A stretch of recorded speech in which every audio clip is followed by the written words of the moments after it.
Working at the dump cause he doesn't commit any crimes. Every single week he sees the same trash can arrive. Never thought to ask why there always was a man inside. But inside a trash can you never know what you can find. Starbucks Wi-Fi and decent audio equipment too.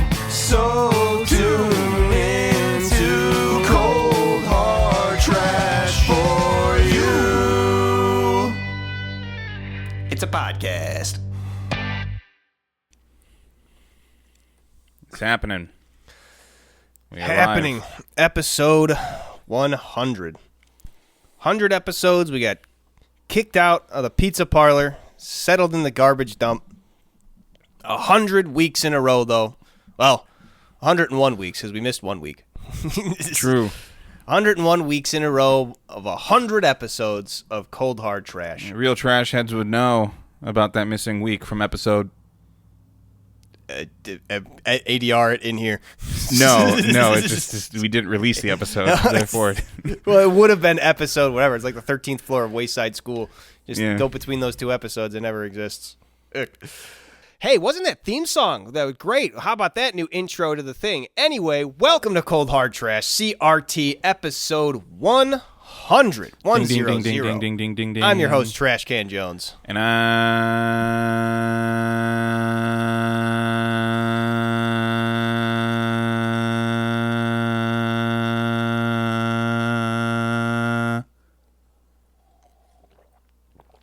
I'm Bragg. Nice thick waveform that was. So we thought appropriate to start off episode 100 to take a look back at where we started. At episode 1 of Cold Hard Trash. I was going to start off by saying you probably shouldn't go back and listen to episode 1 because the way we recorded that audio was mistakenly done with like an instrument setting on with our Scarlett, so the audio quality was really bad. But Spotify has since done a whole thing where they auto mix things, so it doesn't sound too bad anymore. Sounds pretty good. Go back and listen to episode 1. You might like it. Yeah. Right away, though, I want to say I still don't hate the background music that we have in the podcast. I immediately found it soothing. I like the fact that there wasn't just silence in between people talking. I like the fact that there was background music. I stand by it. I mean, at the end of the day, it was like just one episode, or like one time I didn't add it, and I was like, wow, I like this more. This is a sense of personal taste or whatever. Like I said, I still like it in the reels, and when you're editing like the trailer or anything where you're like cutting up previous reels and previous episodes, it's very nice to not have the audio in there or the music, so then you can just add it again afterwards. I mean, yeah, but that's kind of not how it works, because when I save clips and whatnot, it'll have the audio baked into it. So if I go back and make compilations of those clips, it's already like a saved file. I'd have to go back into each project and pull out the clip without the audio file, because I already have the audio file in there. I keep it as a background well enough to where, like you said, when I did the trailer, you weren't even able to tell that it was kind of cutting in between, because it's such like a background song anyway. It's like the notes are all pretty similar. You can kind of cut and splice it wherever. Episode 1, though, started off, I mean, it's crazy how it always come full circle. History doesn't repeat, but it sure does rhyme. The fast food bullshit does not stop. Well, episode 1 was about the Domino's Brooklyn-style pizza that they wanted to fake bring out. They were just like, oh, yeah, we got the New York-style pizza, but now we're going to call it Brooklyn-style pizza. We're going to charge you some extra dollars. And, yeah, go to hell. No, nothing special about it. We're just going to rename it. Where are all my notes, son of a bitch? Oh, no. Did you lose all your notes? Better not have lost the Newlywed Game. We have that coming up later. No, we just made that one. We're playing the Newlywed Game later on in the episode. Get excited for that. That's crazy, though. I can't believe the audio quality was so much better than I thought. Found it. Nice. It's crazy. The fact that we went back and listened to that, I was really gritting my teeth, being like, this is gonna suck. But it was actually pretty entertaining. I'm impressed with us. Our first podcast was nice. Yeah, we had some fun topics. We had a lot of material to work with. Yeah. We didn't have to worry about repeating anything. That's true. Yeah, we didn't have to worry about saying anything twice. It was the first time we were saying anything. Yeah. But yep, we did talk about that Brooklyn style pizza. We were talking about limited time offerings, though. It's kind of like the deal. And the Domino's one was just the most recent BS we were able to pull out because they were like, yeah, come and get this Brooklyn-style pizza. It's a limited time, but nothing different about it whatsoever. Mm-hmm. Absolute malarkey they're trying to pull on us. I mean, yeah, so like Taco Bell did a similar thing, I guess. Not really. They got rid of the volcano menu like 10 years ago, and then they brought it back as a limited time thing at one point, but as like a special sauce. And they just like released the sauce again. It's like, cool, here it is. Weird. The volcano sauce was always really good on the, was it like in the quesarito? Or I forget which like it was actually pre-quesarito. Is it pre-quesarito? Did not exist at the same time. I forget what like menu thing they had on the volcano sauce. It always volcano burrito, volcano taco. That's what they would just call it? Okay. Volcano nachos. Yeah, that's what it was. I thought it was like another burrito that they added. Well, maybe when they brought the volcano sauce back, did they just add it into something else then? Or is that you could just add it on to things? I thought I remember trying the volcano sauce, but not in like a volcano brand taco or burrito. Maybe when they brought it back. Yeah. This was also like a year or two ago. Damn Taco Bell. I think it wasn't that episode, but it was the next episode afterwards. We talk about the big Cheez-It Crunchwrap Supreme. Yeah. Taco Bell was on fire in that period of time. Yeah, and I just bought a big Cheez-It too, just to have it. Yeah, you just went and ordered it. Like, hey, do you have big Cheez-It? And they're like, yeah, $2 or whatever the fuck they charged you for it. Yeah, $1.59. Crazy. Taco Bell's slowing up now, though. I don't know if you've seen the triple-double Crunchwrap Supreme, but thumbs down. It's just an extra torta, which the torta in there is already tostada. Yeah, sorry. Torta is the sandwich. You're right. It's an extra tostada, but the tostada in the middle already gets soggy after like 0.5 seconds of existence. So 2 tostadas gets double the sog. Yeah, not good. It just tastes like a regular Crunchwrap Supreme, and hopefully you have a Taco Bell that like does it right and puts it together. Otherwise, it's just going to be like falling apart because it's just so much they're stuffing in there. But we referred to it as trickflation, how, instead of it being like, shrinkflation, where they make the thing smaller and sell it for the same price, they just sell you the same thing for more money. Yeah, they trick you into thinking it's different. Yeah, because it's Brooklyn style. Maybe it's a particular part of New York. We went straight to Brooklyn, got some of the sidewalk dust, and sprinkled it on the pizza. Yeah. We asked the pizzeria there, how do they make their pizza like that, and they said, get the fuck out. But we asked, all right? They consulted.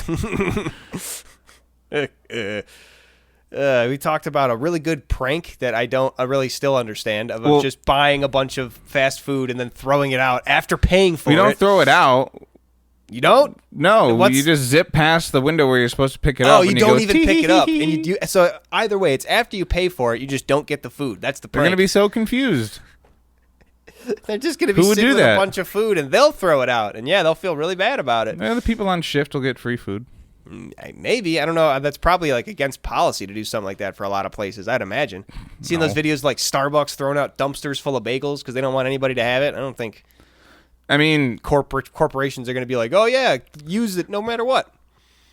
If it's like leftover food, like people eat like leftover food in restaurants all the time. Yeah. It's just when it's not fit for sale anymore, they could choose to donate it probably, but they don't. They throw it out. I remember there was a guy on the Kitchen Nightmares episode who got fired because he took like 2 dinners that got sent back and 2 bottles of wine that people had left on the table like half empty. And they were like, you're stealing from the restaurant. And then he gives a whole big thing that he got fired. I'm like, is he really? Like, who cares? Yeah, well, that was on Kitchen Nightmares, where they... Right, but they tried to be like... how bad the restaurant was. But they wanted to be like, yeah, it's because of him that you might be losing out money. I'm like, the fact that you gave him shitty food and wine and a whole bottle of wine for free because the food was so shitty is probably the fact that you're losing money. And you're going to dump that bottle of wine out anyway and throw all that food out anyway. So, like, why are you trying to blame this guy for the fact that you're losing money? I don't know. It was weird. I mean, what the restaurant owners were, or the Gordon Ramsay like specifically did. He was like, "You need to fire this man right now," and it's just, it was a weird moment. Like, he took like a lot of extra foods, like 2 dinners, like a piece of cake that someone had taken a bite out of or whatever, and fucking a couple bottles of wine. It was all shit that was gonna get thrown away.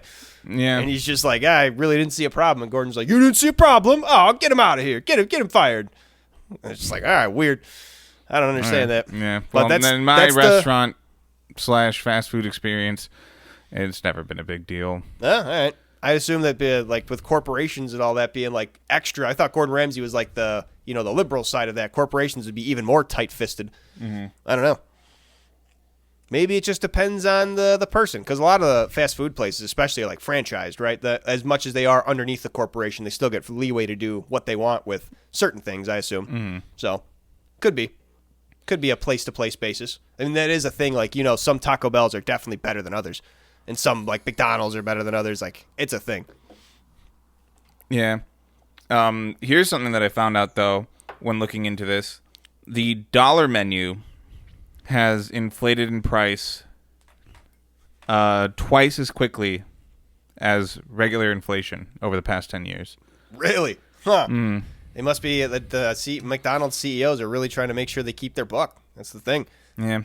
I mean, like in 2015, I don't exactly remember when they introduced the dollar menu, but they got to stay ahead of inflation. Back in 2015, 2016, it was like $1. And then now it's like over $2. It's buy one, get one other thing for $1. So if you buy a McChicken, then you get a second McChicken for $1, and that's about it. They got it's called the McValue menu. Yeah. So it's not nearly the same. Yeah, no. Taco Bell's been going like up the wall with that too. They have their boxes that are still a good value. They're literally like, we just went to Taco Bell a few days ago, and it's like they have the new box that has the triple double Crunchwrap Supreme. We both wanted to try it. And like the box that it comes in, you get the triple double, you get a burrito, you get a taco, cinnamon twist, and a drink, $9. Damn good deal. Honestly, Taco Bell, that's where they're hitting it with the boxes. And I don't know why they need to make you take so much food, because the triple double Crunchwrap Supreme on its own is $6. Mm-hmm. And it's just like, shit, man. Like I ordered that and then like 2 other things, and the whole thing, like with my 2 other things and a drink, came out to like $30. I was like, good God, what the fuck? I should have just got another box that literally would have been half the price, and I would have gotten the same amount of food. I just didn't want, it was a beef and bean burrito and a crunchy taco. I just wanted chalupas instead. The chalupas are quite a bit more expensive. Yeah, especially with chicken and stuff, yeah. I don't know. You need that B33F if you're trying to save money. That's true, yeah. The nondescript beef. It's regular beef now. They can legally call it beef again. It was only B33F for like a couple months. I just remember pointing that out and being like, that's really funny. I know, I saw like a whole litigation thing of like Taco Bell can no longer call it beef, and I was like, I wonder like how that's going to have ramifications. And then seeing the commercials of B33F, and I'm like, connected. That's connected. There's no way that's not a coincidence. There's no way that is a coincidence, rather. Speaking of deals, though, the McDLT. That's something I don't think I ever have tried. No, it was out in like the 80s. Yeah, I don't think they ever. Was that one of the ones they like brought back for like, it's for a limited time? I do not think so. Because the whole thing was that they had all these extra boxes specifically to like keep the 2 parts separate. Oh, that's right. That's right. That's what we were talking about. You can have like the lettuce and the tomato separate from it. Which is so it wouldn't be hot. You'd keep that cold, and you'd keep the so stupid that hot the burger hot, and then you put it on right before eating it, so it's fresh. That's so stupid. Doesn't make any sense. And that's a gimmick. It just cost extra boxes. You made weird boxes. Yeah, I mean, if you already made the boxes, you got to figure out something to do with them. I guess it's a big thing, right? Like the yellow packaging. Yeah. Which is so funny because McDonald's, everything is already in yellow packaging. Wendy's at this point bringing it back like, hey, look at our yellow packaging. You're no longer unique with it. It doesn't even matter anymore. Like, you can call it, like, harken back, like, cool, remember our yellow packaging? It's like, no, not really, because McDonald's has had yellow packaging for this whole time. I could have gotten a burger from, McDonald's. I see yellow packaging in fast food all the time. You're not unique with it. It's not sticking out. But they want to have Wendy on it? Cool, it's a Wendy's burger. Like... If your square patties and whatever the hell, like they already had so much separating them from other fast food places. They were like at one point like a higher standard, like one step below Culver's. I would put them at one point at their peak because they were the never frozen beef, always have it fresh. We got the triple double burgers with bacon on them, and it's literally like this half-pound burger you'd be able to get for like $7. Like, that's pretty good. And now they're just slop grease garbage town. Like all their fries are always soggy and their burgers are always like thin and falling apart. It's terrible. Wendy's, what are you doing? You're trying to do all the different things of cost cutting and PR. Just your PR was your food. That was what sold. Yeah, they're putting all their money into their shitty social media presence. Yeah, it's like everybody Wendy's just got too big on their britches. Everybody was like, "Oh, we love Wendy's." It was so much that the podcast I was talking about, 100% Eat, was like championing Wendy's as one of the best fast food places, and they got complacent, and now they're just ready to get knocked right off that pedestal. Taco Bell has been the stalwart, just keeping on going, keeping on unique things popping out, like actually new things, as well as keeping the food consistent. Price, not so much, but their box deals, that's where you get money. Mm-hmm. It's where you make your money back. I think Taco Bell, I don't know if they have, I think they do have an app, right? Probably. Yeah. For points and all that. I was going to say they're one of the ones that doesn't like do like McDonald's does. That's the only way you can get deals. But I'm pretty sure you probably can get even more deals on the Taco Bell app. Yeah. Give them your data. Well, every single time I pull up into the Taco Bell over here, there's like a voice and it's like, hello, are you ordering using the app today? And I just say, no. 99 waters, please. Shut them right down. I feel like, I guess, yeah, have the thing answer and like, oh, you're ordering with the app? Cool, then we'll like get your thing.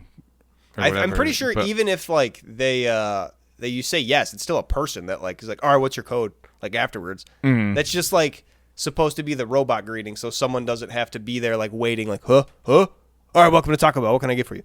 Like they just hear the ding inside and they're like, oh, they got played the robot message, so they're expecting someone to respond afterward. They're soft, man. When I was on that headset, I was like locked the fuck in. I had a pace going. I'd like answer the window. I'd say like, here's how much it is. Thank you. And grab it, and then as soon as the window's closing, I'm like, beep. Welcome to Taco Bell. What can I get you? And then I'm like doing the money. I'm taking the order. And I'm going and then that would fuck me up so bad. I cannot like do change as well as take an order. People will get so much wrong change. I would get so many orders wrong. I could not do fast food. It would fuck me up too bad. There's so much like juggling of knowledge. I'm fucked with that. You get locked in. You get in the zone where you're like, I am in control of this entire operation, or at least the handing of the food and the taking of the money. Mm-hmm. Zooming. I was so efficient. Damn. Dude, drinking half a gallon of chocolate milk is nuts, though. I can't imagine. I'm not even off of the food things yet. I looked into some other limited time offers last week just to like know what's up. Shaq-a-roni is now permanent at Papa John's. Can you guess what's on that pizza? Pepperoni, I assume, but is it like the cupped pepperoni, like the special one? It is a pizza with extra cheese and extra pepperoni. Why is Shaq aligning with Papa John of all people, man? Right? Shaq. Come on, Metal. Come on. Yeah. It's like when Epstein had people like around him to like, fix his image. Yeah, I don't. You just got to have the big bucks. It just harkens back to that Shaq quote of like 4 walls and no one to share it with. I guess Shaq's really just feeling alone out there. That's a quote by him. I mean, he has like a doctorate now. Like, an honorary doctorate. It's not. No, like, it's real. I don't think so. I thought it was honorary, right? I'm pretty sure it's real. He just had like a lot of money. He went to school for like 7 years and got a doctorate. Yeah. Is Shaq's doctorate honorary? I'm pretty sure. It's an honorary one. Is Shaq's doctorate honorary? Oh, it's not. He earned a doctoral degree in education in organizational learning and leadership. All right, good on Shaq. Yeah, that's what I'm saying. All right, no shade to Shaq in that regard. Not pretty good. He completed 54 credit hours. That's all you need for a doctorate? Okay, so I feel like there's still a little bit of something there. You don't get a doctorate with 54 hours of education. Yeah, you do. It's the thing about doctorates is that you need to like produce a thesis and like you need to like contribute to academia at large. So like a lot of the time, like you'll do your classes. Like if I wanted to go for a doctorate, I would not need to take that many classes because I've taken master's level courses already.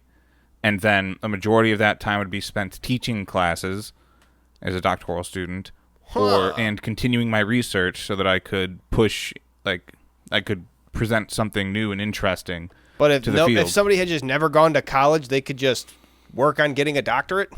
No one would accept you. Unless into you're the Shaq, program. I guess. No, he went and got his degree. I saw the interview. He has a degree, yeah, but I mean, like, I don't know, it just seems he wasn't like going for like a master's in education, then being a doctorate student, and like you're saying, he just kind of. It seems like he was like, I think I can go and get a doctorate degree in a school accepted a master's. Does he? It's this whole thing. I saw the interview where his mom was telling him that nobody in his family has a degree yet, and he's like, well, I can do that now, and so he went and did it. It's like no one in the family has a master's. Cool. And no one in the family's a doctor. Okay. And he just has time to do this stuff now. Yeah, I guess he's just side questing on it. Yeah, MBA at the University of Phoenix. Not bad. All right, good on Shaq. Yeah.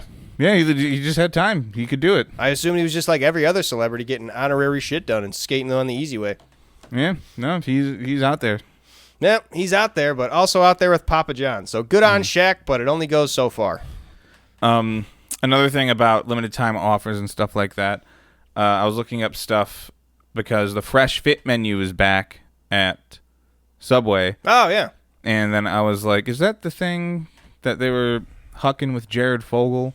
I'm pretty sure that Subway was just like, oh, yeah, everything up from ours is good. That was Jared Fogel's thing. The Fresh Fit menu was after that. I agree, right? So I was looking it up, and I was like, well, did the Fresh Fit menu have anything to do with Jared Fogle? And then Google AI told me yes. And I was like, you lied to me. Because I immediately went down. And that's why I still don't like having that there. Because like you ask it a specific question, it'll just be like, yes, you're so right. You're so smart. Congratulations. Like, they want to affirm you. They want to make you use Google AI more. Yeah, well, it's not working. It's basically, and I wish I could turn these features off. It's like those memes you see of like when people think you're so smart and know everything, but you just make up stuff and have a high degree of pattern recognition. That's just what AI is doing. Yeah, you won't get mad at a person for doing that. Why are you getting mad at an AI? He's just doing his best. Because you're supposed to be able to like link directly to resources. You want to get actual answers. Yeah, to be fair, they usually do like have links in there, and the links that they like pull from will often contradict what they're saying. But you can get the sources of what they're pulling from, and what they're trying to get stuff from. It's just noise. I want it out of here. Yeah. AI gobbledygook. All right, that's all I have about the fast food stuff. Guinness. I don't know why Guinness is here, but cutting the G. Guinness. Cutting the G in Guinness and making it an Innis? No, like it's a trend thing where you order a Guinness, it comes in a Guinness glass, and you want to take the first sip. You want to have the line of foam and Guinness be right through the center of the G on the glass. After the first sip or when you pour it? The first sip. So when you pour it, the line in between the foam and the beer is above the G. You want it in one sip. Cut the G. Why? It's just this thing. A fun little thing you do. That sounds weird. I just chug the whole beer. Or just sip a little off the top. I need to sip like just like that particular amount. Sip. Yeah, well, it's like a challenge. It's a decent sip is a challenge. Not even a challenge. No, it's about being precise. I guess. You want it to be right there in the center of the G. Not too low, not too high. All right, yeah, I guess it could just be like a little quick drinking precision game. I think it was weird of like, see if you can split the G. Like, do you have enough throat space for it or whatever? It doesn't seem like it would be that hard to do. You get a Guinness glass with the Guinness all the way at the bottom. That'd be really hard. Yeah. Splitting the G. But it's a thing. That sounds weird. That sounds dirty. Yeah. But so here's my thing, exclusive for Cold Hard Trash listeners only. Don't clip this. Whenever I get a Guinness, I will take like I'll like take a first sip and I'll like eyeball it, and I'll take a second sip to get it just right. And then I'll post it on my Instagram story, and I'll say first try. Inside baseball information. Now we know. You're a fake G. We're in the club. You'll never be a top G like Andrew. What's his fate? Not Andrew G. Andrew Tate. Yeah, Andrew G's the speedrunner. It's not top G. I'm surprised that Andrew Tate is not in jail right now, but isn't he? I thought he was like in jail in Romania or whatever the fuck. Isn't he got like a trial? No, he got like a pardon or something. Like I think Trump said. Demanded that he gets a pardon. Oh my God! I don't exactly know the details, but God damn. Well, can't win them all, I guess. Mm-hmm. Sometimes the bad guy gets away. I used to not be able to eat cereal at all anymore, but ever since now that I'm getting good with it, I think I'm gonna eat cereal again. I was talking about eating cereal in the first one and how I was like on a cereal kick, and I have a note that like I can't eat cereal anymore, and it was just such a stark difference. But I got Fruit Loops today. I'm gonna eat them. All right, Mike. When I eat them, and I'll report back. We ate cereal during the balanced breakfast challenge. Yeah, and my stomach was fucked up. I was almost puking that, and I thought it was the grapefruit, but probably was the cereal. Now that I'm being honest with it, because it was really not good cereal. Fucking crave whatever. Still so surprised that was your first time having a grapefruit. Honestly, my first time having a grapefruit, I was like, "What the hell? Who likes this?" Yeah, but you gain an appreciation for the variety of flavors over time. You can revisit it in 15 years. No. Still refuse to try kale. I didn't refuse to try kale. I've had kale before. Well, I told you, oh yeah, I'll make like pork chops and I'll get kale and like some type of dressing made out of peanut sauce. And you're like, that sounds yucky. And yeah, you the walked peanut away. sauce, especially with the You don't kale like peanut on top. sauce? I mean, that's not on a kale like salad type deal. If I see kale, I'm like either thinking A, it's in a smoothie, or B, you're tossing it in with salad like spinach and lettuce and whatnot. In that case, I need some Italian or some ranch. Throw some shaved carrots, tomatoes in there. Well, I mean, if you take the peanut sauce and you mix it with vinegar and olive oil. It's going to be a peanutty flavor, though. I don't want Peanut that. sauce doesn't even really taste like peanuts to me. Like, it's got all these spices to it. Yeah, it has peanut in it, but like I don't know. the Thai spices is what really carries it. I don't know. I I don't know if I want like a Thai spice salad. That's what I'm saying. If I want kale, I want to be able to drown it in good old American vinegar or fat. Give me Italian, give me French, give me ranch. Good old American. Good old Italian. American, Italian, French, and ranch. Yeah. I still want French too. I know it's not even part of episode 1, but that French from Breaking Bad, I want it so bad. You can make it. I know I can. I want to, but I would never eat French dressing elsewise, so I don't want to do a whole thing of French dressing just for French. So we'll maybe one day when I go out to a salad place, I'll make my own French salad plate. Go out to a restaurant that serves salad. They did a pretty good, like, it was very cool how they had the mixture, because it was like ranch on the inside with the French on the outside when they dipped it through. It was like a coating. Interesting. On the dollop, which I don't think you could really do. Yeah, no, I don't know how you would. Now in my notes that we have drinking a half gallon of milk still sucked. It did. I can't imagine drinking half gallon. It was chocolate milk. Ugh. Even still, man, that's just like, it's just so much frothy, like thickness. Like even I drink lactose-free milk. It's frothless. And see if you shake it around a little bit, like while you're drinking it, it'll still froth up. Like especially if you're like glug, glug, trying to chug it down. I feel like it would anyway. I guess there was a little bit of froth. It's just so much. It's fine. A volume of liquid. Though. The volume half a gallon. Yeah, I mean, and I mentioned it in the episode before too. But like afterwards, we were doing a house meeting in the fraternity, and I was on the e-board, and I was like, hold up, I need to excuse myself. Went upstairs, vomited. It was still cold in my body. And came back downstairs, and I'm like, okay, I'm good. A cold vomit. Yeah, it was a very strange experience. Honestly, more pleasant than a hot one. Yeah, I'd imagine, because your throat kind of gets soothed, huh? Instead of like while it's getting irritated. Of course, the optimal answer here is to just not vomit at all. But, yeah. You know. After a half gallon of milk, you don't really have that option. Yeah. And I'm very lactose tolerant. I am very lactose intolerant. Even if I did it with lactose-free milk, I think that would end me. The volume of the stomach is typically around 40 fluid ounces, and you could it can expand up to like 50. Damn. I remember this because I looked it up when a friend of mine was beer bonging 40. And I'm sure you can guess who that was. Yeah, I could. Yeah. So I was like, is that safe? And I looked at it. It was flat, too. Oh, yeah, that adds to it. And it's like, oh, yeah, it is like right on the cusp of safe. Yeah, I mean, with no carbonation, it shouldn't be too bad. Yeah. Not bad. Remember I bonged an IPA once. Not great. There's a reason that people use light beer for these things. Yeah, it was not great. It was a very thick beer.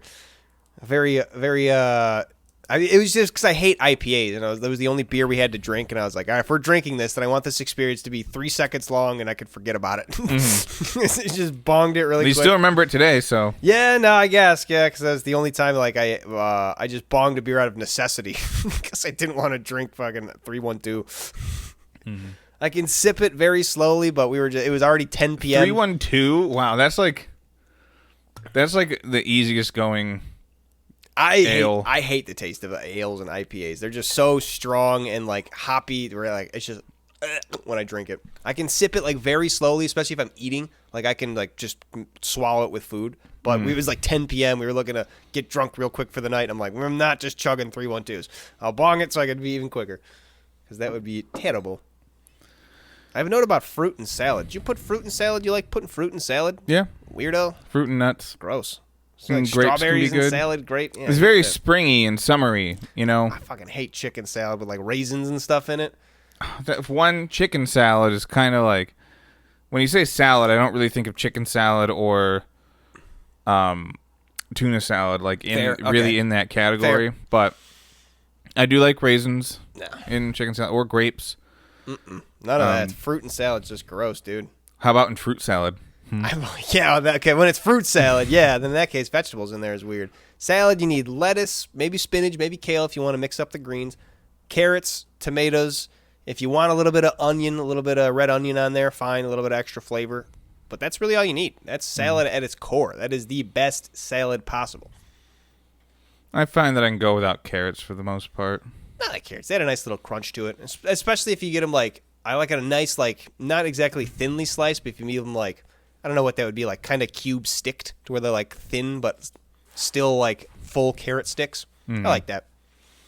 You know, I like to go crazy with my salads. Nuts. I also like a lot of crazy, dog. Too crazy. Sort of like cold salads. Like I don't know why I call them that aside from like regular salads because they're cold too.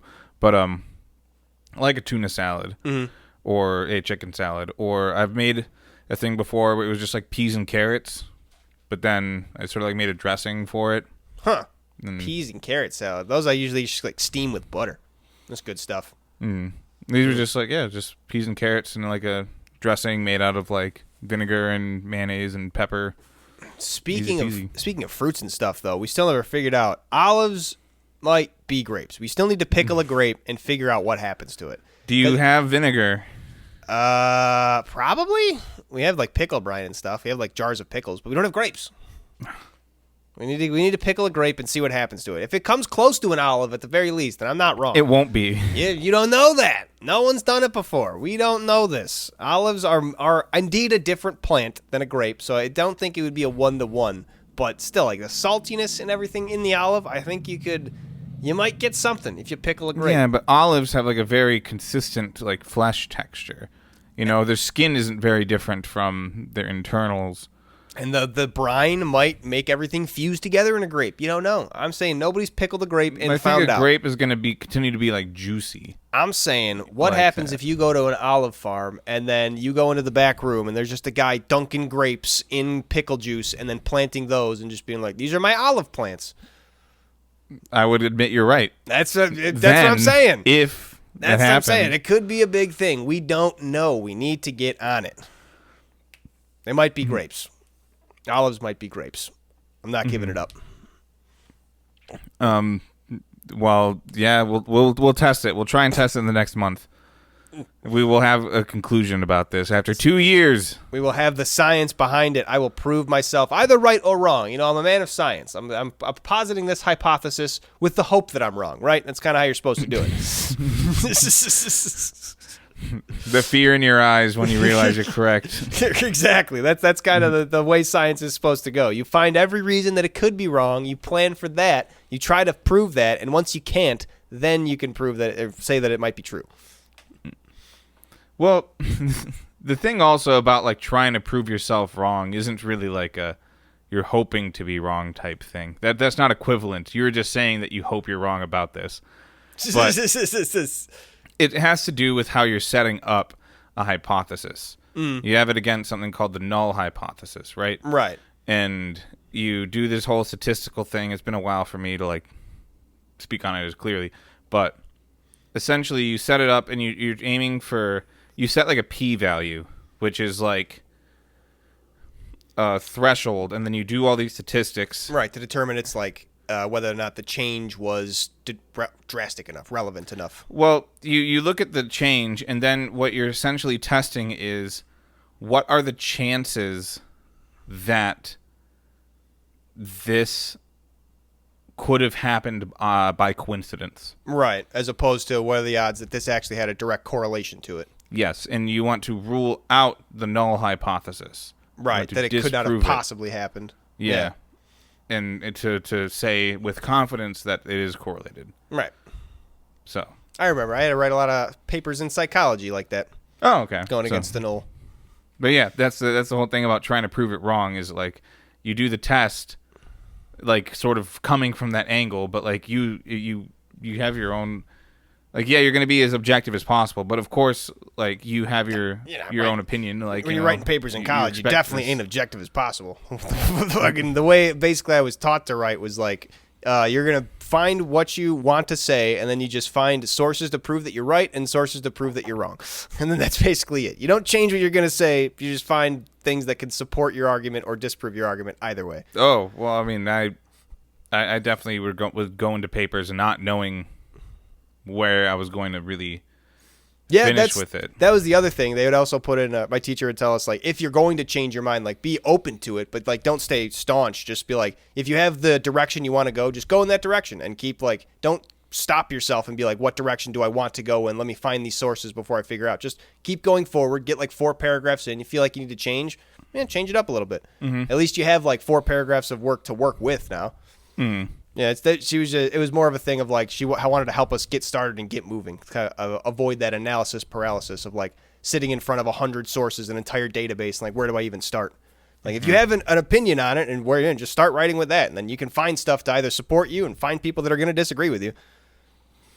Academic writing isn't exactly about being right; it's just about getting your opinion out there and trying to get your the whatever sources on there. Yeah, especially well, I mean, also a lot of the times it's like you're doing like review papers and stuff like that, and it's kind of just a way to synthesize like the state of a current. Right, you're not really positing anything super new. You're just trying to get put it together. Right, a collection of opinions and like stating an opinion that's probably been stated by someone much smarter than you in a much larger capacity. But it's undergrad writing and nothing super serious is basically what I was getting at. Back to the cold milk though, so that sucked. You know what else sucked? The spicy boy challenge. Yeah, I remember that, doing fucking hot sauce dabs off a spoon. Yeah, it was hot off sauce, a chip at first. Yeah, it was a hot sauce eating contest, and it was off of a chip. And then we very quickly all reached like the top level, like the hottest sauce. Mm-hmm. And then we were just sort of numb to the whole thing, so we were just eating like spoonfuls of the spiciest sauce. Flashbang sauce or whatever the hell we had. It was ridiculous. And then lots of sweating. Yeah, a lot of sweating. I did vomit. I didn't. I surprisingly did not, even with all my gastrointestinal problems. I was fine. Well, I mean, your gastrointestinal problems happened below the stomach, though. Yeah, true. So you were safe up until that point. But it made this deep, like unsettling feeling in me, and I like walked down. I like a lot of the times when I'm going downstairs, especially in like my early 20s, I would just sort of zip down them. Yeah, I continue to do that nowadays, but yeah, just go boop, boop, boop, skipping stairs, whatever. I went a little too fast down them, then I just stood there at the bottom. And I was like, oh, man, I don't feel good. And I sat on a stair, and I couldn't get up. And then someone found me and was like trying to get me up to the garbage can.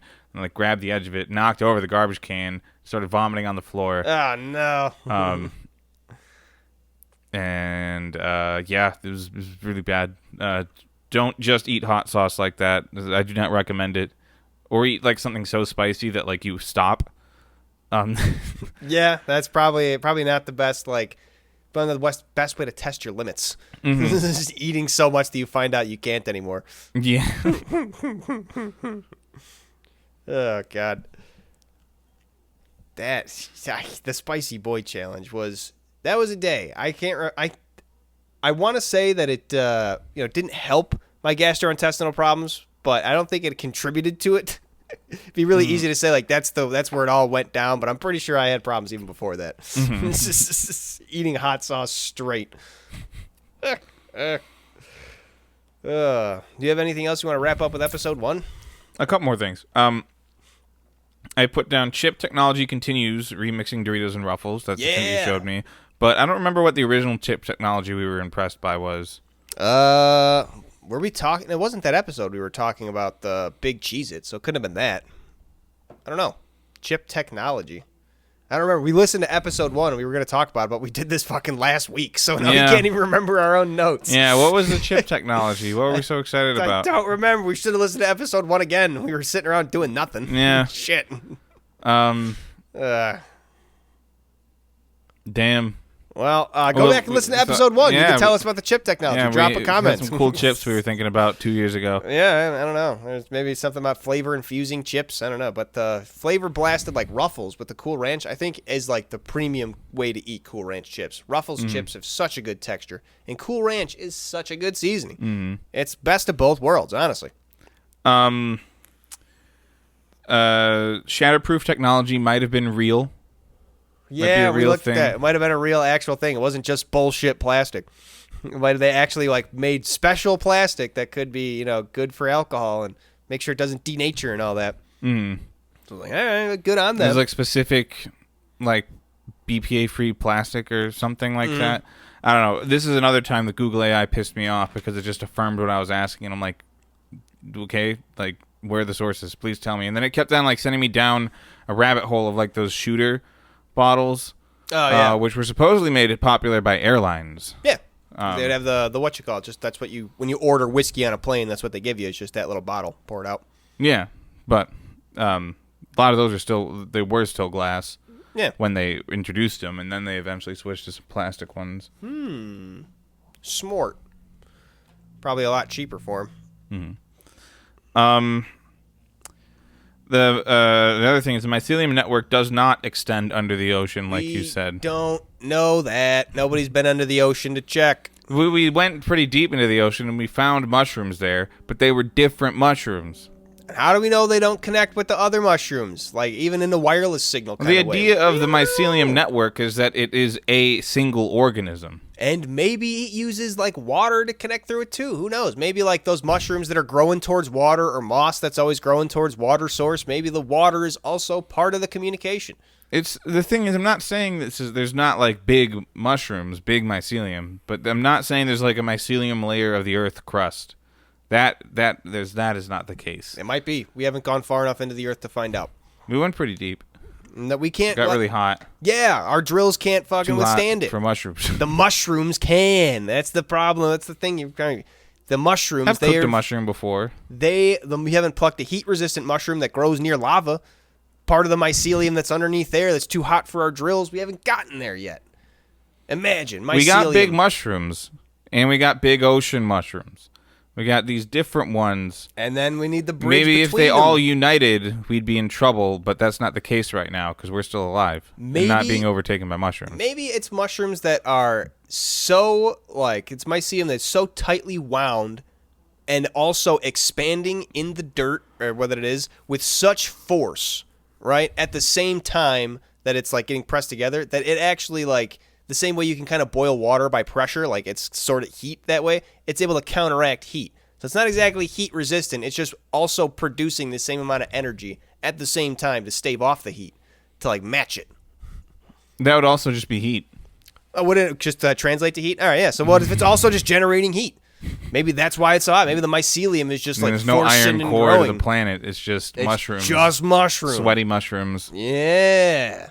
See? If that's true, then all these mushrooms are connected, and our planet's just one big old mushroom, which makes sense. That one guy who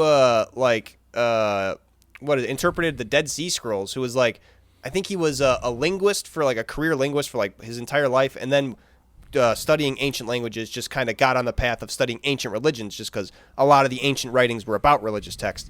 So because he was like this lifelong linguist and now like really into ancient religious texts, they were like, you seem to be the good guy who could translate the Dead Sea Scrolls, which is the oldest known version of the Bible.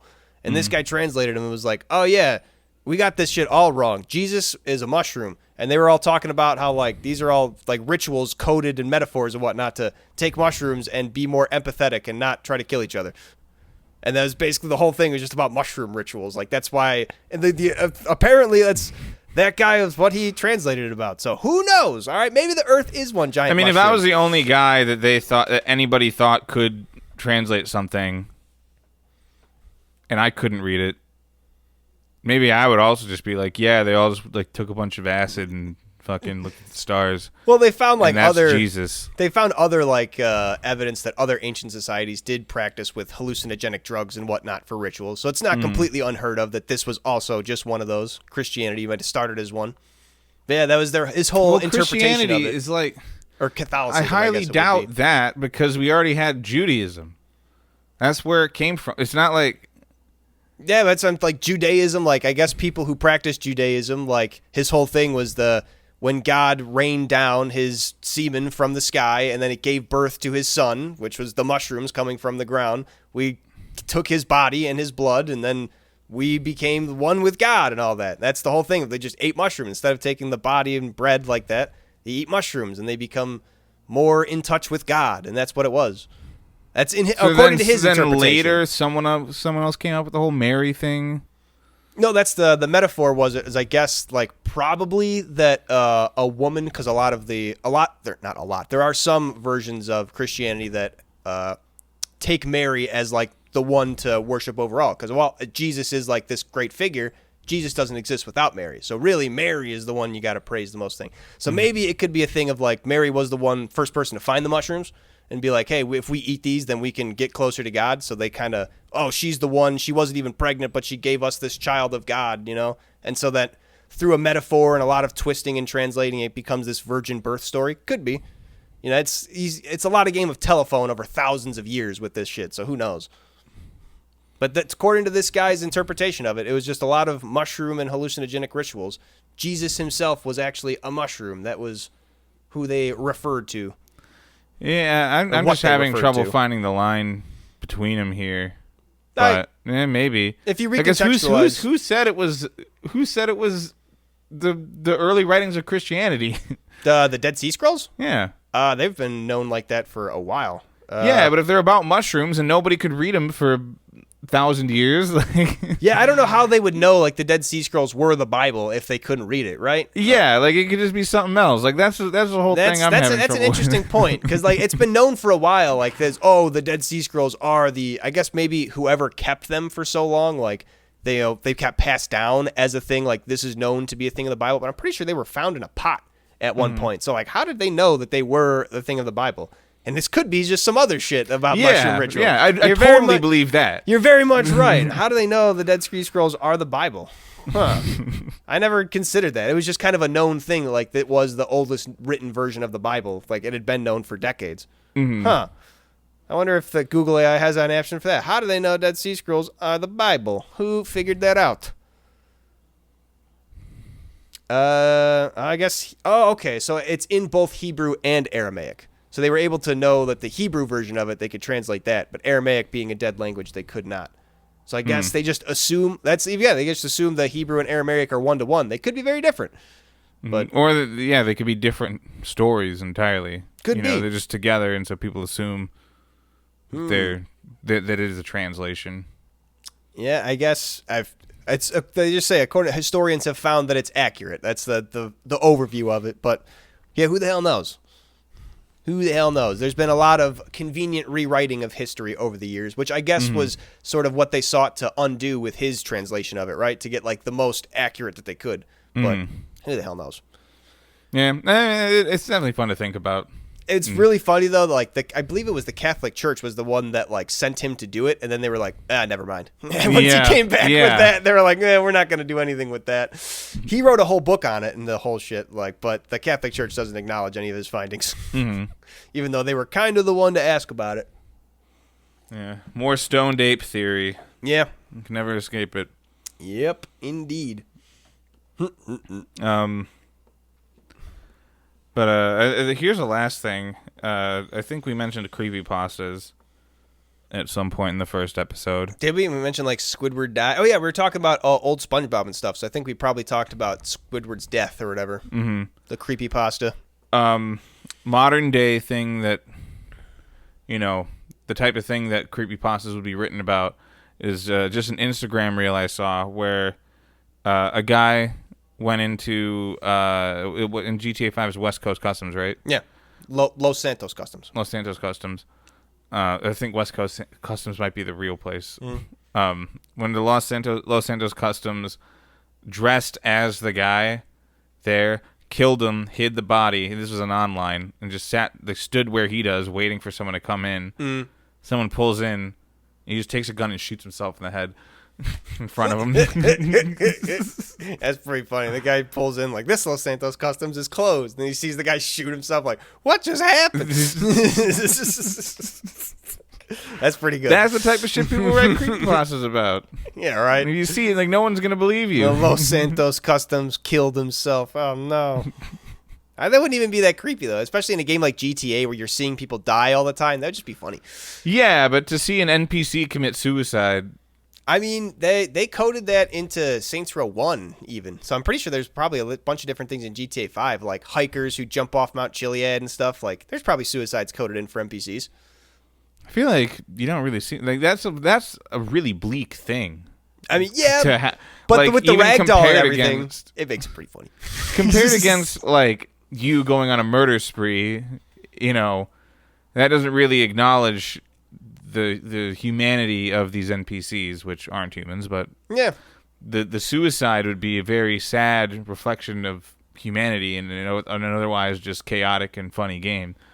Yeah, I mean, and dying by accident is different. You would think that, but as I'm trying to think of, like, other than like actual like very dramatic cutscenes where someone kills themselves, like I'm thinking of in Saints Row 1 and 2, and I think there's in GTA 4, you can find NPCs that'll literally just be like standing on the edge of like near where there's like a separation and barricades for a turn going up a mountain or whatever, and they'll just jump right off that and you'll see their body flop around. It's pretty funny to watch them just ragdoll and fall down, even though they're literally just alone standing there looking out into the abyss, and if you get close enough to them, that activates them to jump. And then the other one I think of is in Halo 1, when you find the Marine that's like has found the flood, but you haven't seen the flood yet, and he's literally just like, he basically has seen all of the flood like eat his comrades and like transform them to become monsters, and he's just sitting there babbling to himself before he pulls the trigger and kills himself. And you literally just walk up and like, the whole thing is you walk up, teabag, and be like, "What are you doing, idiot? What are you doing, idiot? Huh? All right, you're done." Because you're running through murdering waves of aliens. You're like, they don't care about this guy. Like, why am I stopping even here for? What are you gonna do? What are you gonna do? All right, cool, goodbye. Like, you just, you're get annoyed that you even have to stop to look at that guy, because it's not a cutscene or anything. Most people just run right by him, but that's why it's like a funny thing. Like, oh, let's stop, let's watch the show. I think someone a little fucked up, but it's in video games like that. It's kind of, you don't really think about it that way. I think there's something unsettling about an NPC that you don't think could ever, like, not one of the designated suicide NPCs, like just a regular guy in the shop. That's just blowing his brains out in front of you, waiting for you to pull up, and then doing it. There is that little bit of a factor. Plus, Los Santos Customs are usually like in places where there's not a lot of traffic, so you kind of pull away from people when that happens. It could be a little bit creepy, but I still think, especially in GTA, you'd probably just laugh it off and be like, ah. Especially like if you went into a convenience store and the same thing happened, you'd be like, damn it, well, at least I can't even get the register. Empty that out. But last time, like, you pull up, and I'm assuming it's just the guy sees your car's like so beat up, and he's like, I do not want to deal with this shit. Bam. And you're like, well, damn. Now I gotta go down the block and find another body shop. That's pretty funny. I think it would definitely come off as more funny than anything. It might be a creepypasta like at the very beginning of GTA 5 if like people weren't used to the shenanigans of online, but there's so much shit going on in online now, it wouldn't even faze the average user. There is a character in GTA 5 Online. I think it's called like the Grunch or something. Basically, around Christmas time, this NPC will show up in like online games, and he just runs you down and like knocks you over and takes your money. And he's the Grinch. That's pretty good. In a Santa hat and everything. I love that. That's pretty good. GTA does like, I know they do Sasquatch sightings in the campaign, and there's like regular ghost sightings you can find it online. They're usually pretty creepy. That's the actual creepy stuff, because like those are things like, oh, did I see that right? Because it's usually like a 2D thing that only you can see from a certain angle. So it's like, did I see that right? And you go like look around, and it's way closer to you than you think. That'll get you a real ass jump scare. But that's not a creepypasta thing. That's like, they put this in the game. That's the thing. They do it in such a way because it only appears on certain days at certain times. So it's like, yeah, it's put in the game, but did you really even see it? Like, it circles around as a creepypasta because people will be like, no, it's not. I went there. There's no fucking ghost there. I waited all day. It's like, no, you didn't wait all day on Thursday. Like, it's that type of shit. It makes its own little bit of creepypasta before people realize, oh, yeah, it's just a ghost. It works a little bit. Like I said, at the very beginning of GTA, before people kind of know the whole ins and outs of it, maybe it'll work a little bit better. Yeah. As the creepypasta-ness. But I feel like GTA 5, it's been out for over a decade now. People have been there and done that. Damn. Episode 1 of CRT. What a journey it had been. Yeah. God damn. I can't believe it's been a whole 100 episodes.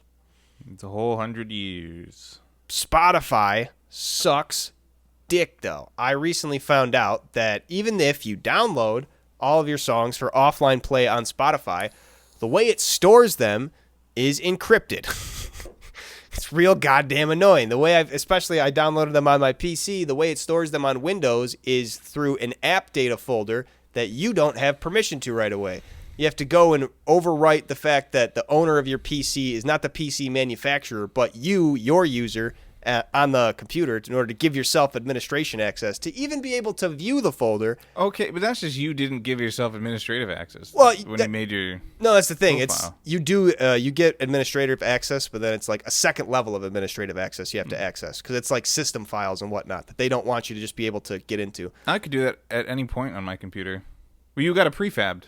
Right? Yeah, that's true. So that's probably because of the prefab nature I had of it. The first one I built probably didn't have that. Anyway, so I get to those files after doing that whole rigmarole, and the local cache data that they have of it is like 60 different folders, all with like 6 kilobytes in it, because they basically like DRM have different parts of the song fucking throughout everywhere. It's not just saved as an MP3 list.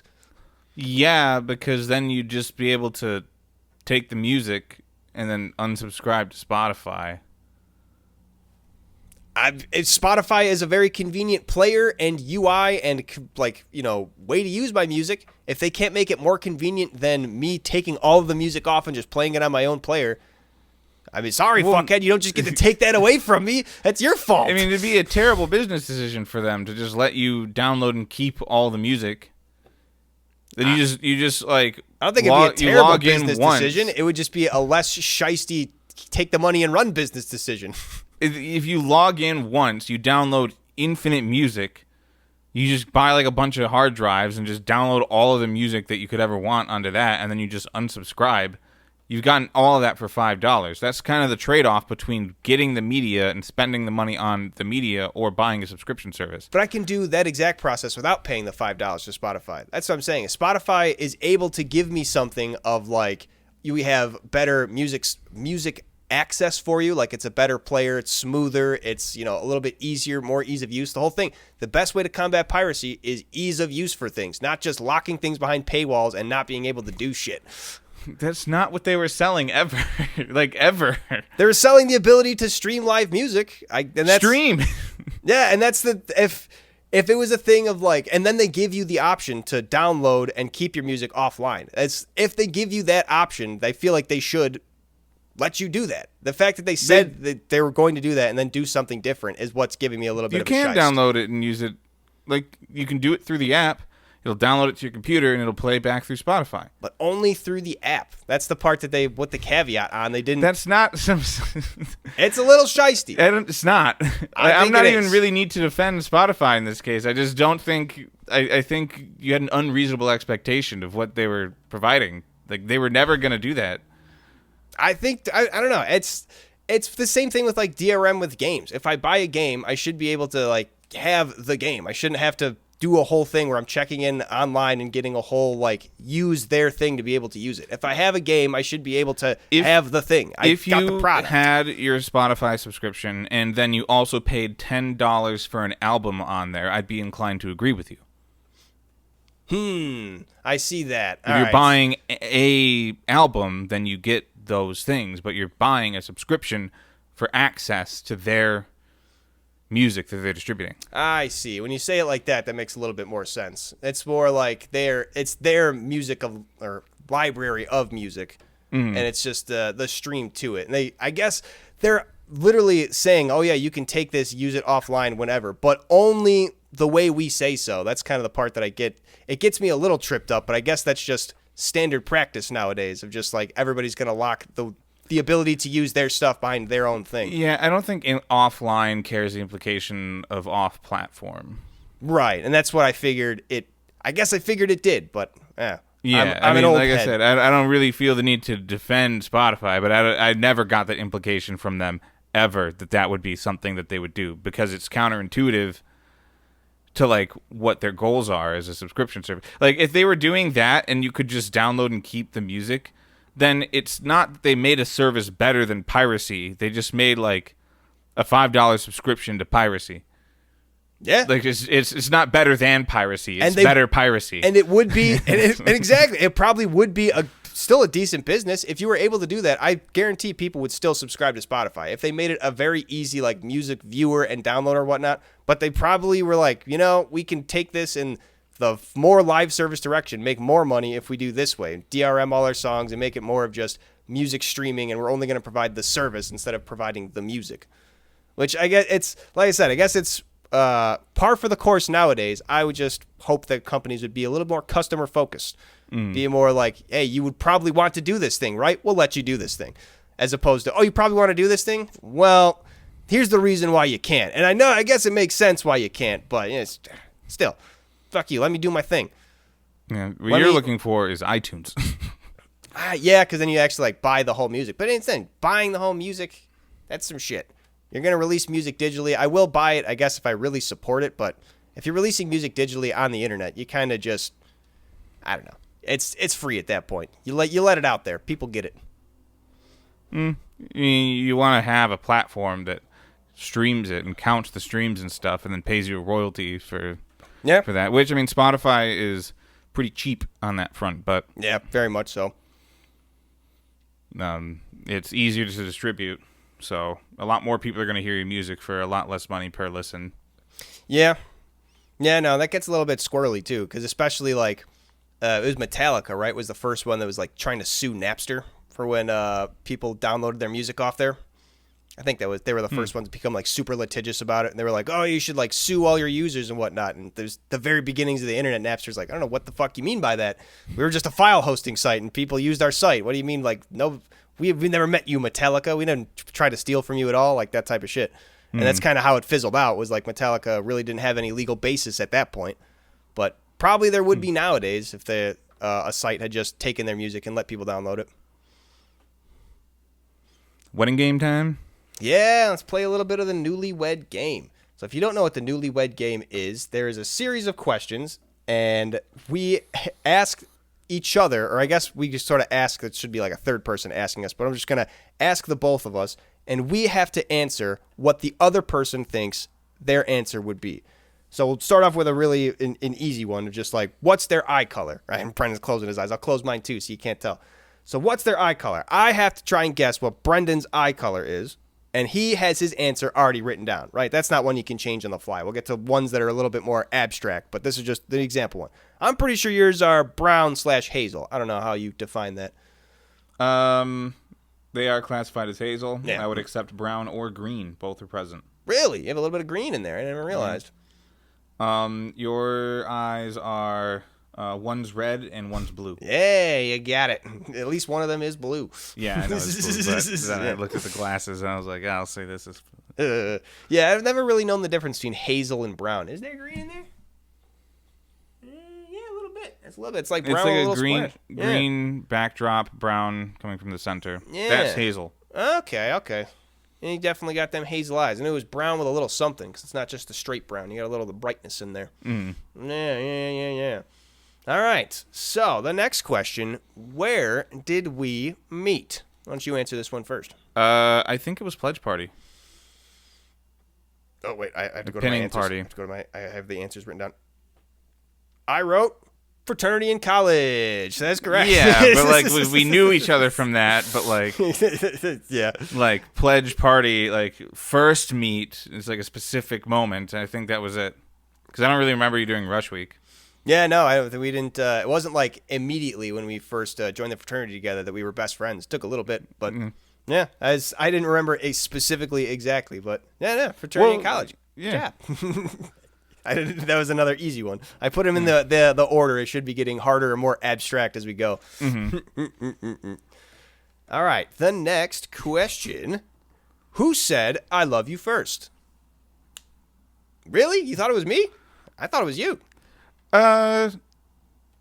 I think it was you. I believe it was me. Especially when I start drinking. I'm very very loose with that. I start dishing out kisses and I love yous a lot. So I believe it. There's a lot of nights that I don't remember.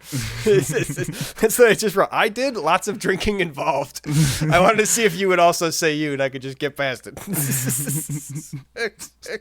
Well, we agreed on Yeah, you. no, Yeah. it's actually me. The next question. What is their pet name for you? So what would you say is my pet name for you? What would I call you? Well, you got to say it, and then I verify it. Right? No, I would say what my pet name is that you would call me. I think I said that right. Shit, now I'm getting myself confused. I would say what you would call me. So I have nicknames for me in my phone, and you have nicknames for me in my phone. I have nicknames for me. I have nicknames for me. Right. Which means that you need to say what your nickname, what I would... Shit. All right, now I'm really getting messed up here. If you have the nickname for yourself, what you have written down is for verification purposes. Right. So I'm really getting thrown off now. So if you're verifying somebody else's answer, right, like whether or not someone else is correct, then you need to say what your pet name for me is, and then I will tell you if I wrote that down. Yes. Got it. Okay. Dang, I do a lot of different ones for you. I switch off between just Doot or Bean Donk or different Bean Dangs. I like Bean a lot. I'm just going to go for Doot. That is one that I didn't include because I don't feel like you actually say that one very often. Yeah, other than just like a Doot or something like that, just for a quick one. I usually like Bean a lot more. I like the Bean Man. I put BREEEEEG, Brongdon. That's one that I like Brongdon a lot. That one sticks. I like Brongdong. Brindle. Yeah. I do like Brindle. That's the thing. I do a lot of ones. I never try to keep it to one. Yeah. And then for you, I mean, obviously there's Jonesy, Trashcan, and then anything that rhymes with Matt Jones. Yeah. I put one in particular. I was wondering if you get it. No. Matt Crones? Nah. I'll give you one more guess.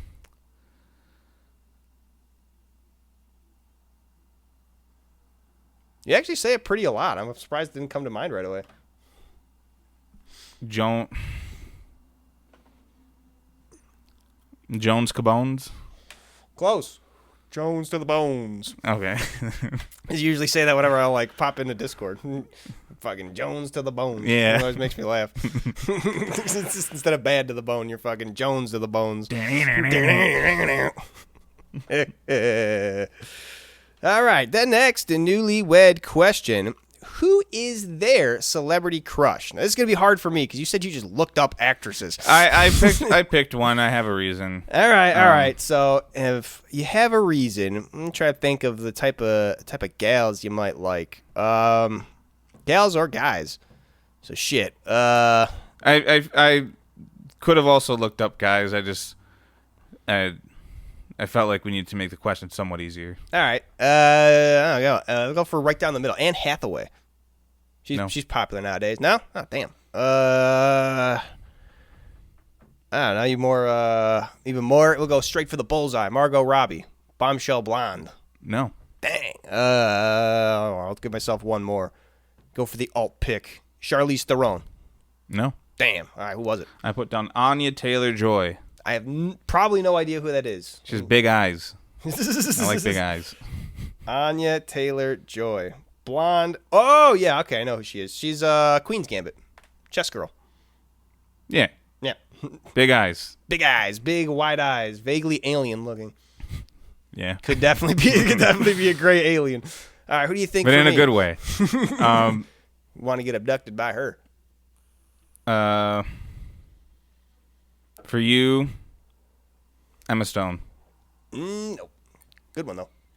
Emma Stone before she went blonde. Or I guess she goes every kind of hair color. Emma Stone, not blonde.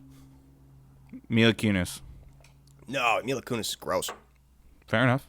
Her with Ashton Kutcher, she's double extra gross nowadays.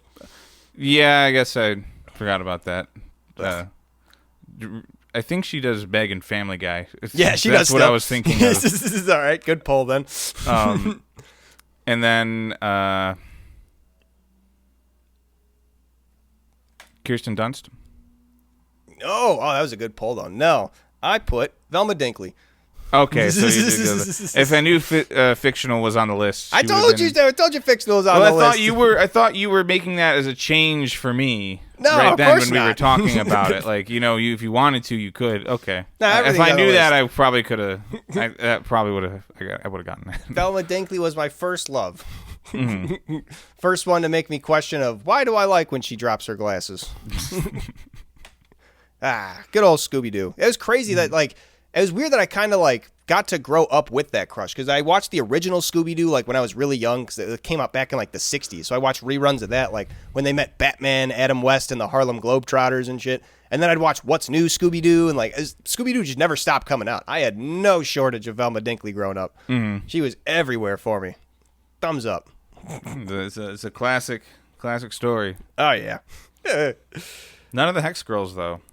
No, I mean, the Hex Girls are nice, but they're one-offs, Velma Dinkley's the mainstay. She's the classic, second girl. As they always, especially in the original one, they made Daphne the hot, ditzy one, which they did her a little bit better in the later ones. Daphne got, a lot more actually smarter and doing plans herself. They kind of did her dirty in the 60s just because character tropes, whatever. But Velma was always, the second girl, the one they wanted to be oh, she's not too hot or whatever, but always, she was more deserving. She was more deserving than Daphne. She actually put the work in. She put the plans in. She caught the bad guys. She deserved it. Going up to bat. Hell yeah. Next question. What is their favorite movie? I answered the last one first, so you try to get this one for me.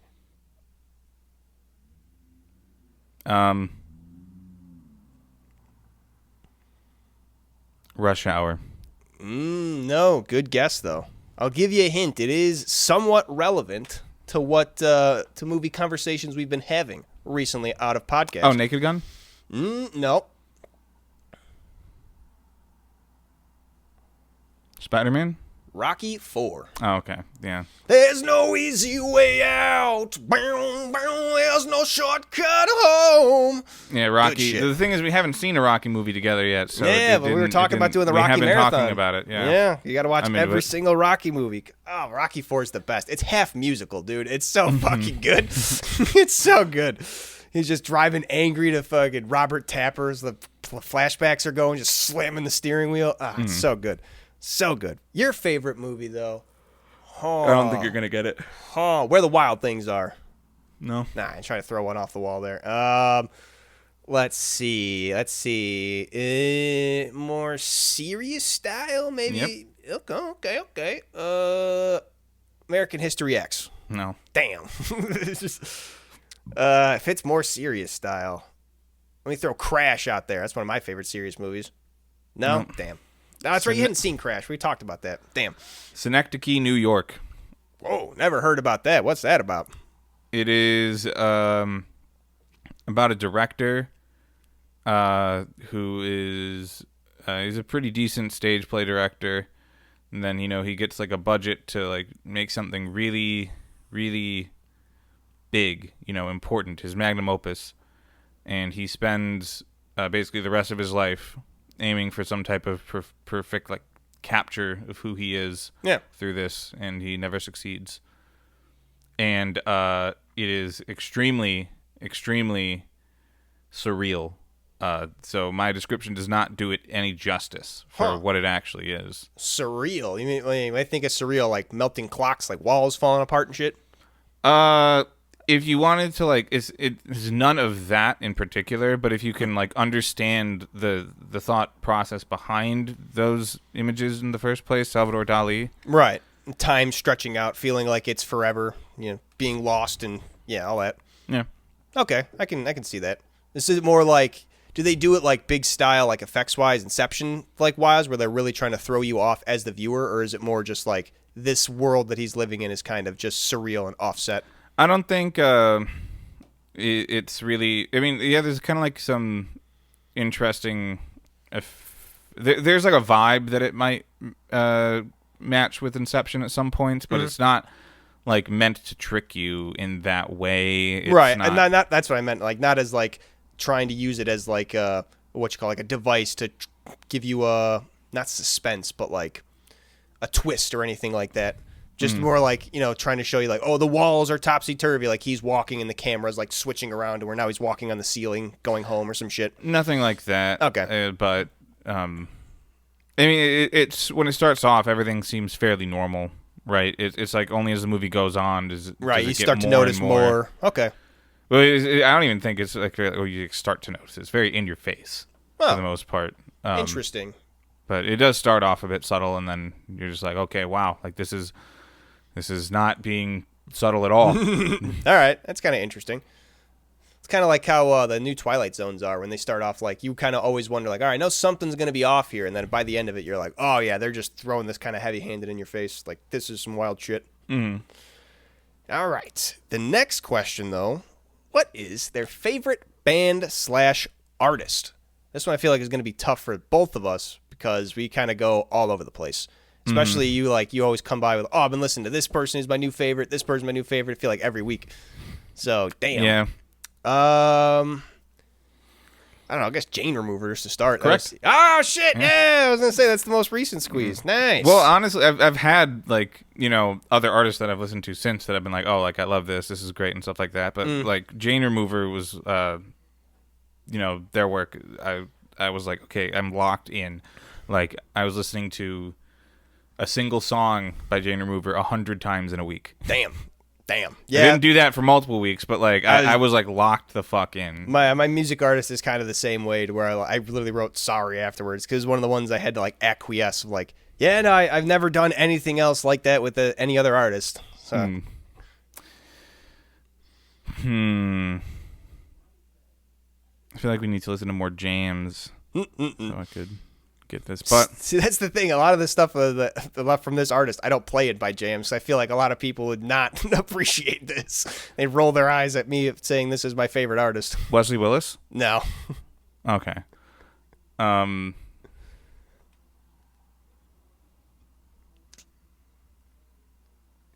RKX Nephew? No. Rolling your eyes at saying this is your favorite artist. Is it something from the Fallout soundtrack? No, I don't like that. I feel like that would like raise eyebrows more than anything. Like, oh, you really like Betty Davis or shit like that, or not Betty Davis, Betty Hudson. You like this Fallout music a lot, but like I didn't really think it was like Miles Davis. Your favorite artist came from that. It's just like you go for the entire vibe. Yeah, no, Frank Sinatra, Dean Martin, they're great, but not my faves. Limp Bizkit. I would roll my eyes at that. Close. No, it's Eminem. Oh, okay.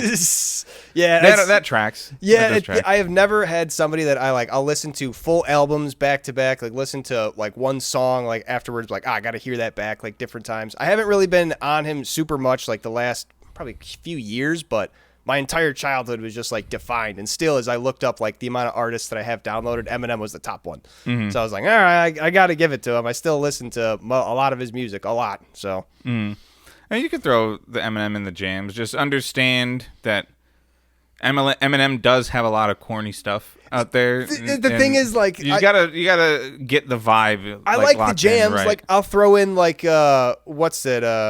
The song with Akon, fucking I see you creeping, smack that. It's a great one. Fucking.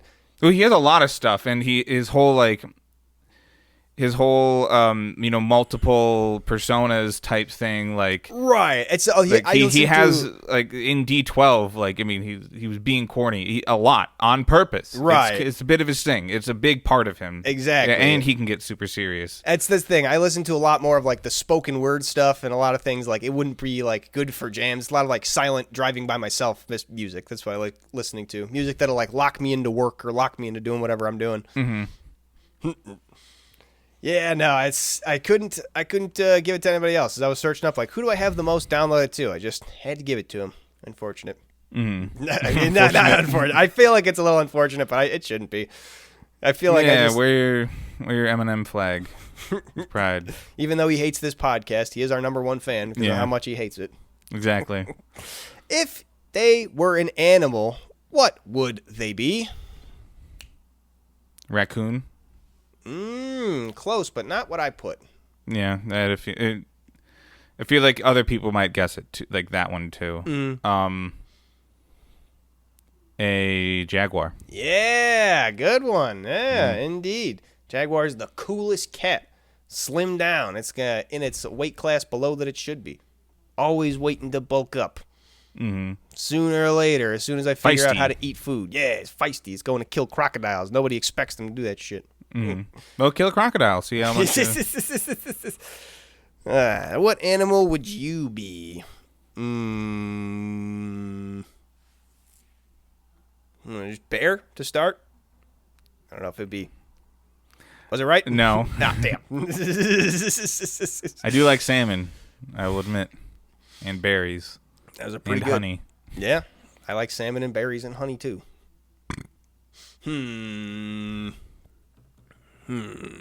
What animal would you be?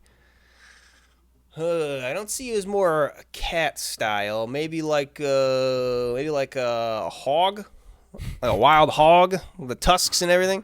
I'll give you tusks, but no hog. Elephant. Yes. Ah, neat. I was gonna go walrus. My coin flip. Interesting. You see yourself as an elephant. Yeah, they're smart. They can hold a grudge. Crazy intelligent. Yeah. And they people say they have really good memory. But They also say that I have good memory. not bad. There's that classic story of the elephant that, like, what is it? Killed the poacher and then, like, went to the funeral and stomped on the body of the poacher. Yep. Just found out where he was. Like, you thought I'd forget? Thought you weren't gonna see me? Mm-hmm. Yep. That's I identify with that. Drinking water through the nose. That's pretty good. I haven't done that, but Those funny videos where, like, they steal the guy's hat and fake eat it. yeah, It's always good. And then, like, nah, and they put it back. I didn't eat your hat.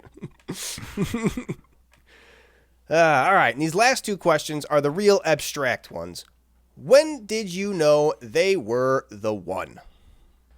So I think for you, oh man, it was probably, if not before this, then the Taco Bell night. Where we had to go to Ogilvy train station, and I saved your ass from certain death and getting arrested. yeah. That was not what I wrote down. Was it after that? Because shit, what else do I have to do? Well, no, I mean it's like something that I appreciate a lot, but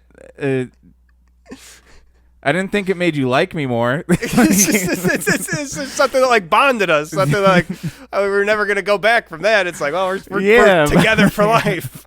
I was like, embarrassed. I wouldn't do that for anybody else, though. That was the thing. Like, I figured that was. I appreciate that. Yeah, I figured that was the moment, like, you would realize, like, nobody else would want to do this for me, because everybody else who was there was, like, circling in and out. Our other friends were, like, coming in to help in a bit, but I was the one staying with you. Yeah, for me, it was like it's definitely an important moment. And it definitely gave me a lot of respect for you, gratitude for you, stuff like that. But it when I don't know, I also don't really have a lot of memory of that night. That's true. Okay, that's fair. And I didn't really have time to appreciate it as much between being in pain and. It was such a relieving moment seeing you, like, come down for, it was like breakfast or lunch that day. You're like, oh, he's still alive, thank God. Yeah. You're, like, walking on 2 feet. Yeah, and then I ate grilled cheese and tomato soup, and it was great. And then I was just like, I gotta go back to bed. Yeah, that's probably the best case. Just a lot of carbs, and then just let that all sink into you. Yeah, well, I don't even know if it stayed, but yeah, that night. So what did you write down then? What was the moment? It was a much later moment, but like, it was like after COVID had hit, we were having like much smaller gatherings, if any at all, over longer periods of time. I think this was in 2020 or 2021 at a birthday get together in my apartment. It was just like dinner, and then we played like some Cards Against Humanity or something like that. And I quote, I was like, damn, when I can only have a few people over, I be choosing this guy. Aw. True. Thank you. That was like it was like a moment for me where it like really settled. Aw. So. Aw, thank you. And I do appreciate your help. For real. All right, cool. Thank you. always willing to give it to you. Yeah, it was just yeah. And then my guess for you, would it be, since I know how you're thinking about it? Even the benches didn't send it to you. Sorry, that was the other thing I was gonna say. I'm coming in to help you with the benches overnight. I appreciate it. Yeah. But, like, I do really. It's different from like. It's just one of the things I think back of, like, this is one of the parts that like solidified our friendship. It really did. It really did. But there's like a moment of realization. Yeah, no, I get it. And, you know, you weren't the only person helping me with either of those, and like I am like super thankful for you. But like the uniqueness of it, that's where it.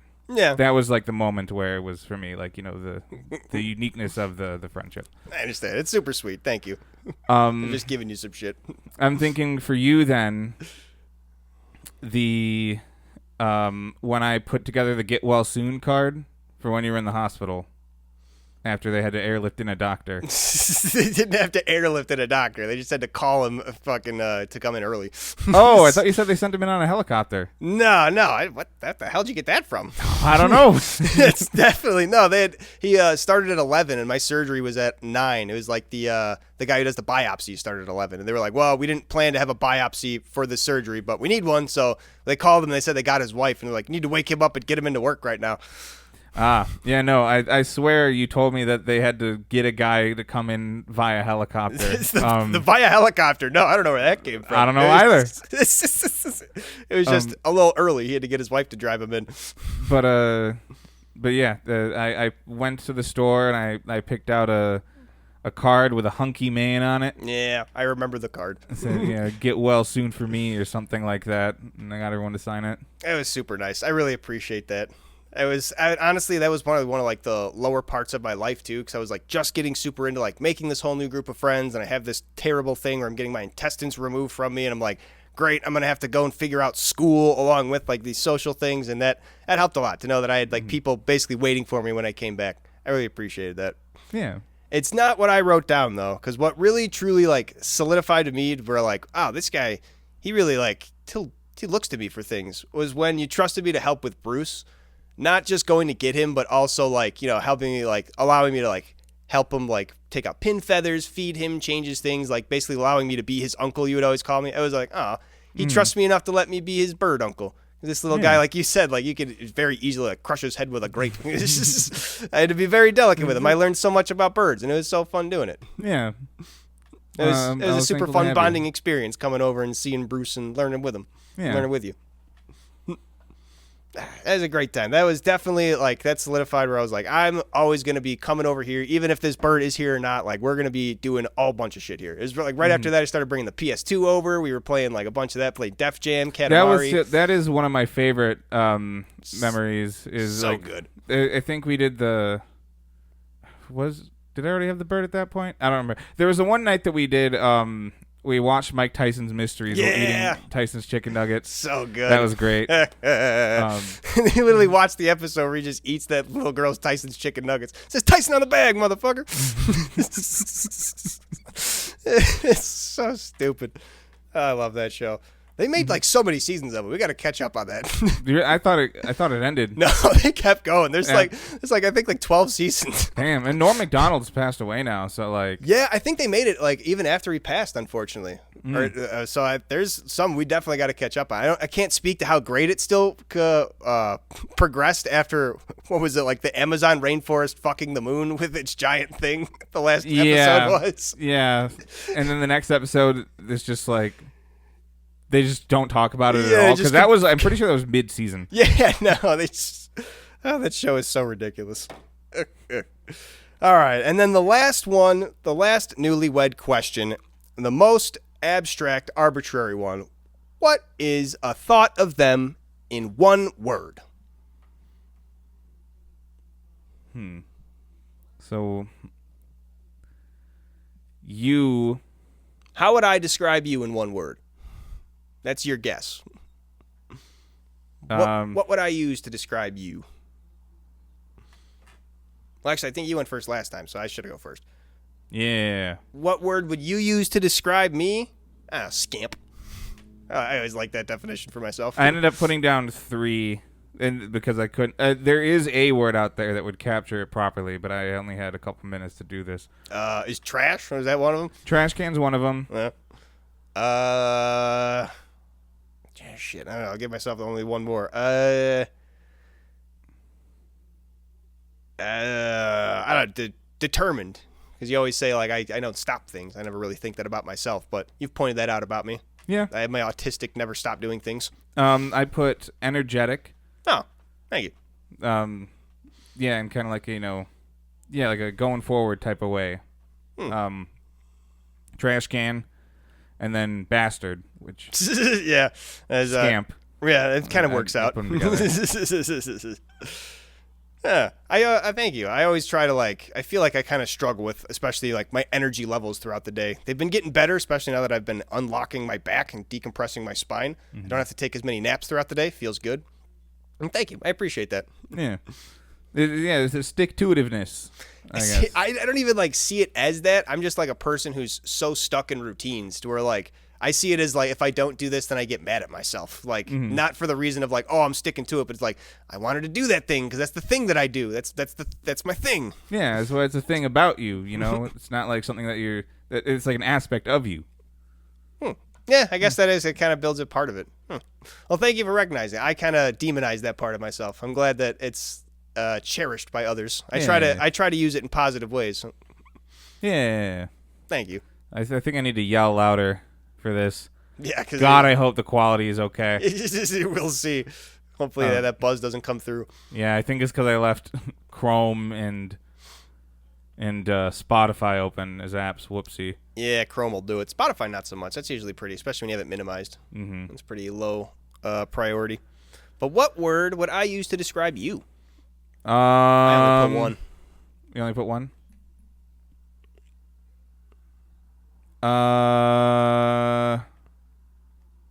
Creative? Close. A little more abstract than that.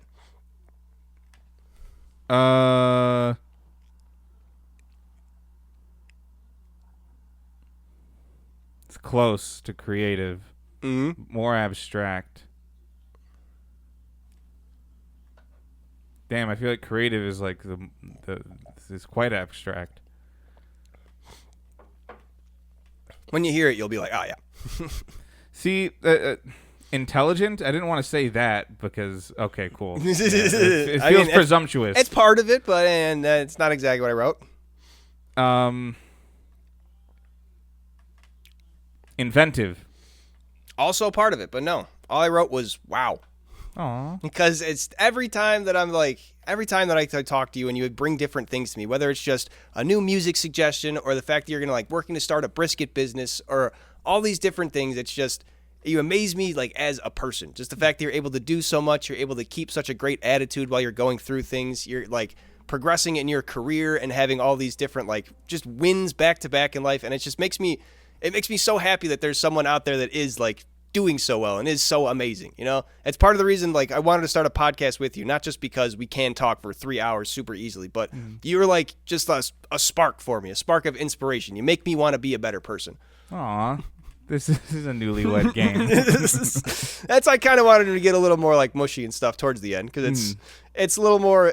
I wanted it to be about appreciating you. For 100 episodes we've been together, and I couldn't have asked for a better podcast host to do it with. I have even a note in here that I wanted to glaze you a little bit more, because you're even outside of this podcast, you're sitting in my streams, hanging out and doing stuff, which you don't even have to do. We were best friends IRL, we're hanging out, we're doing podcasts together. You don't have to go the extra mile and also hang out in my streams, but you still do, and I love you for it. Oh, I love you too.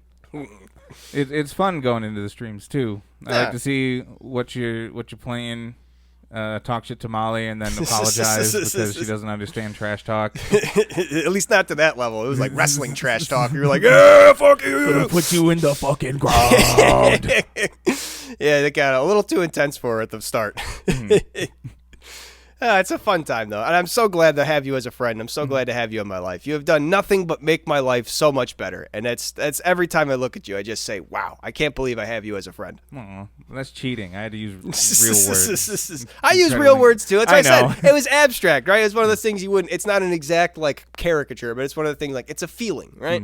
It's the feeling every time I get when it's like, and, you know, normally when I do social situations and I have to go out, there's a little bit of nervousness of like, what am I going to have to do? How am I going to be able to get myself through this? But like anytime it's, you know, going to hang out with you, it's just more of a, cool. I wonder what I'm going to get to do with Brendan today. It always gives me a little bit more like making me feel like a little kid again. Yeah. A little bit. I love it. Well, I feel the same way. Thank you.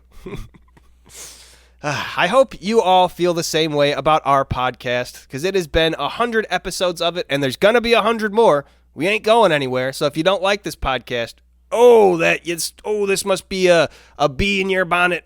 You must be real, angry at it, but too bad. We're going to keep making this podcast. You can't stop us.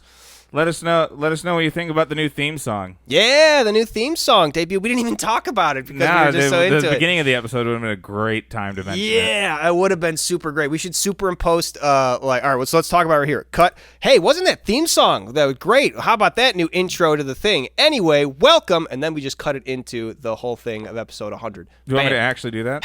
I forgot you're the editor. You don't have to. No, it's not hard. Okay. It's just going to look funny. Yeah, no, if you're willing to do it, absolutely. That'd be hilarious. And then don't cut it out of this part. Still leave it in this one, That's too. the plan. That's the plan.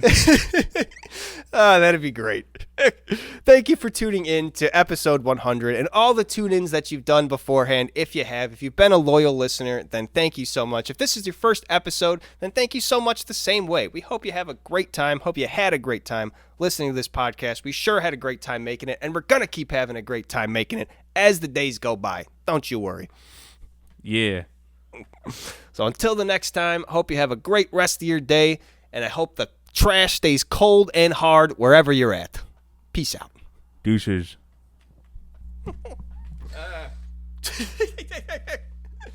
The microphone. You need to get a new fucking mic stand. It keeps like